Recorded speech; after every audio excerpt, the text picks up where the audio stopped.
kasi yung soup namin, guys. So,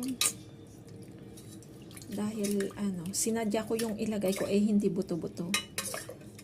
Kasi may balak ako dyan. Para may lasa naman yung soup ko. Magbabawas lang ako dito. Napakulo ko na to kanina. Kaya mamaya ko na lang pakuluin ulit yung soup nila pagdating. Parang konti yung nailagay kong munggo. Yung akin, lagyan ko ng lasa. Aasinan ko.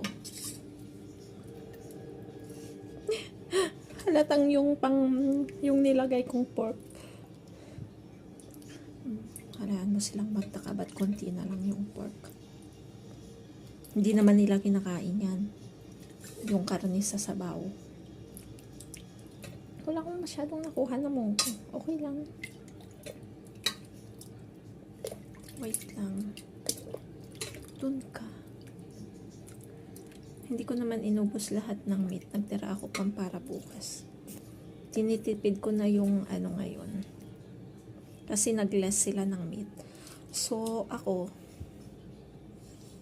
ilang araw na puro chicken yung meat ko. Nakakasawa na. Kaya ito, pakukuluan na ni Inday, tsaka titimplahan.